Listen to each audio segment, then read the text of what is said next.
Hi, my name is Ken Assison. I wrote the Microbiome Prescription website, and this is a video showing how you can do a workaround if you cannot directly update your directly upload your microbiome site. There are a few cases.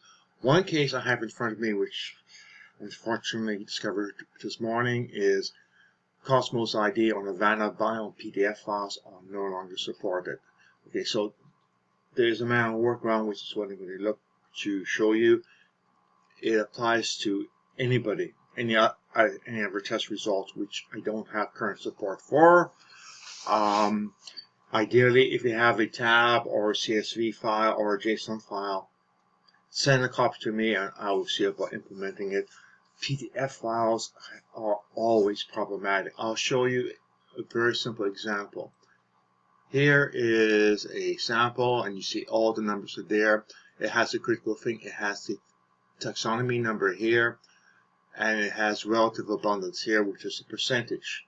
Those two numbers are the numbers which we want to get uploaded. Okay, I take this PDF file, I put it through some software which parses apart the PDF file. Unfortunately, there is a slight problem there. Take a look at this first 3 lines, everything nice and clean. When I look at what comes out, we see that it is almost gobbledygook. So numbers comes across okay, but 585394, it becomes 5/05394. Misinterpretation by the software, and it's very much dependent on how the PDFs are generated. Some cases, for some companies, the PDF happens to work out beautifully. Other cases, it ends up being an optical character reading scan of what is in the PDF file, in which case, and the PDF file evolves, etc. So, but basically what happens is this number and this line do not correspond at all, and there's no reliable way to figure out what it is. It has to be manually inspected and worked at. So that's the problem. That's why I can't support Cosmos PDF files anymore, because somebody mucked with the format just enough so that it's unusable with any degree of reliability, and you don't want to have bizarre numbers coming through or bizarre bacteria. Okay, so that's the background as to the why. Okay, now I'm going to just stop for a moment and show you what you do with. You can do this in Excel, or you can do it with Notepad or whatever. Is what you do is you come in and you select, hey, nice easy copy there, put a comma, and then put 6.48, which is the number here. Go to the next one.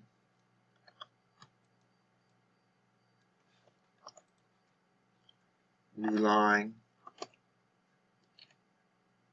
Oh, I see. Up here, notice that when I copied it, that 8 actually didn't come across correctly. Oops. Now we see some of the problems. Often the PDFs are partially scrambled intentionally so that they are not data friendly. In some cases that is intentional by the company, or other cases not. So we have another one. We have another one 8. So we are seeing that all the 8s are coming across bizarre. And 5.52. But not all 8 up above was fine. Go down to the next one. Again, watch very carefully to make sure the numbers are coming across. Oops! Another troublemaker. And 4.47, 4.74, etc. So you just keep going down that way. And you create a text file like that. Just 2 numbers. And one is a percentile, no percentage sign, just a number, and the other one is over here. So we have those 3 things here, and that's all we're going to do as a start. Now we're going to go over to manual upload, And if you have logged in, first going to do without the login, and then I'll come back and we're going to take a look at the login. So I'm going to just go and put those numbers across. Actually, right, that's it. That's 3 numbers. And now I'm going to do a test. And as you see, it opens up. And it comes back and gives the names of the bacteria numbers here. So this serves as a validation that you have the right numbers. And voila, that's it. So it says that now, if I go and if I logged in, for example, let's go over here. And I will use the biome site examples login. And now I go back to there, upload page, and go back to the same page as on before. Guess what happens? Your email shows up here. And now when I go and do a copy and paste, and have to make sure I copy across my email. I have to be logged in and put in my email, and then I have to get 10 items and and then do a check mark. Minimum of 10 items is that anybody with less than 10 bacteria, you have bad data. Actually, you should generally have 200 to 300 lines there. But in theory, that is what we'll do. And there we have, again, all the numbers. So that's the whole process. Straightforward, time-consuming to transcribe all the numbers.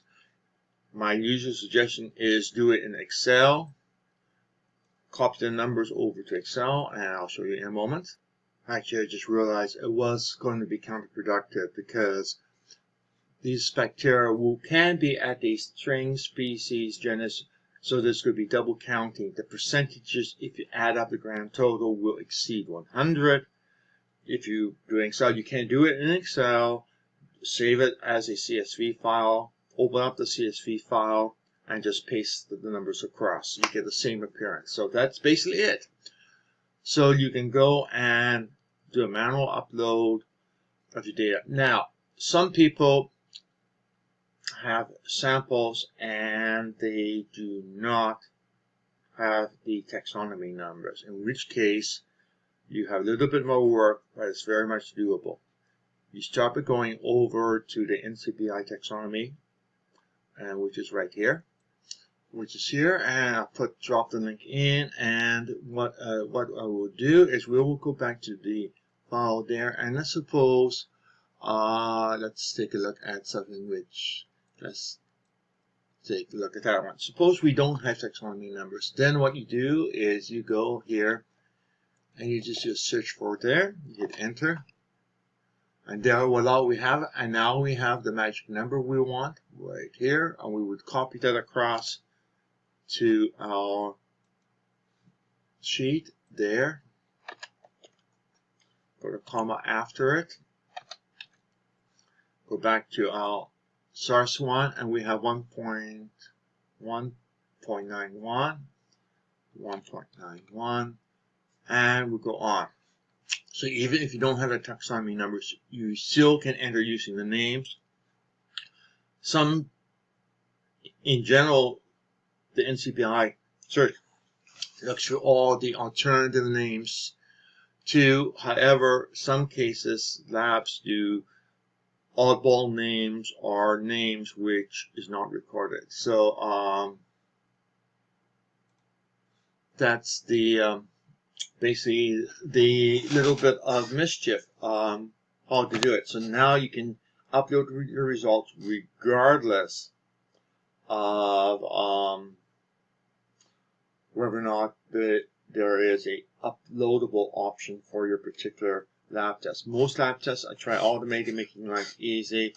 Some labs support automatic transfer, which is to their advantage, your advantage. It makes it easier, more reliable, and if an issue happens, we get quick resolution, which particularly I should give a shout out and kudos to Biome site. They've been extremely good with working with the site. Okay, that's it.